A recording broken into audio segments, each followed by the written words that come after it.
Well, concerning the SARS protest that actually happened nationwide in Nigeria, has a very good intention from the beginning. Even those of us who are religious leaders and elders will be monitoring it. It has been very peaceful, at least for the first 2 weeks. Unfortunately, it was hijacked. There was no any open declaration that the peaceful protesters turned violence. But actually, it was hijacked by some hoodlums who were not initially part of the good initiative of these youths, bringing out their feelings, bringing out how they are aggrieved about some certain things that hurt them. So it is an international best practice that was in line. We are happy that the youths did not keep silent. They are speaking their mind. Again, it was very mature that it was peaceful. For instance, in Lagos, where they started for the past 2 weeks, and in Abuja, they started very well. So the government should also look at that good intention. Then the government should also bring a clear separation between the protesters who meant well for the country, who now follow due process of protesting that is in line with the best practice internationally, and then look at their matters from there. They gave some conditions, 5 conditions. I think later it was multiplied to about 23. Let government look into it, and they should not be taken for granted. So that is on the one part. On the one part, again, we condemn the action of some hoodlums who now hijack the protest or using a protest as a yardstick for their own selfish interests. Those ones are also to be treated as criminals on the other part. For me, I don't want to say that the protest led to, but the protest was hijacked by some other people. So the government should address these 2 issues clearly.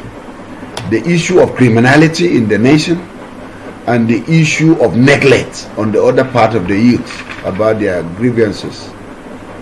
And let me add on that, it's not just about some hoodlums burning cars or looting, but again, some youth, hungry youths, hungry, I do not say angry, not just angry, hungry youths now enter into some government stores and they got away with some palliative that were given because of the COVID-19 thing.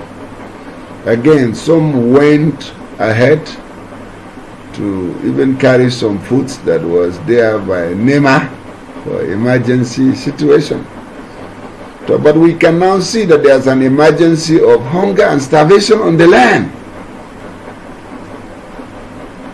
But well, we have to ask questions until we happen to receive good answers where government should carry something that is for palliative. It's an emergency. People are dying on the street. People were locked down. No food for them. And that palliative came. So we are asking questions. Why should some state governors open stores and keep those property that were to be shared immediately? And again, we see reason with governors who immediately did not even put their own things, the palliative inside store, right from the trailers. They gave it to the owners. So we can see sense in that. So some governors also suggested that there should be punishment for those who broke into stores and carried the palliative, but that is not wisdom. Somebody who is hungry, the very first day, the very first minute, they got it, they've already opened the bags, they've started eating it, and you're asking them to return it. I think that one also can bring another crisis. The youth of Nigeria, they've made a point. Now the whole nation know that the youth, they have a voice. They've made a point. We know the point. Even some were killed at the Lekki by the military. They've made a point. In fact, even their blood has made a point. So I am advising the youth that what the point they've made, they should not turn it violent. They should not change their position. They have been peaceful. They should continue to be peaceful. And also the youth that are peaceful must also what? Differentiate themselves from those that are violent, because these are two opposite things altogether. So we stand to condemn hoodlums because these are criminals. But again, we stand to commend the youths that peacefully what? Presented their issue. They've made a point. So the youths should continue with that peaceful protest. And government should cooperate with them in that. They should also protect them. In fact, I want to suggest that when youths are peacefully going about bringing out their own points, the government should also provide a kind of security for them. One, for them not to be hurt. Two, for their protest not to be hijacked. Government can also make that. So I am advising them to really go about their peaceful protest to achieve peace, unity and development in that.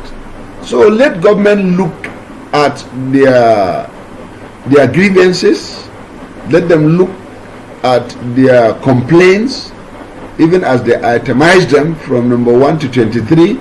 Let them look at them one by one and give answers to those questions they raise.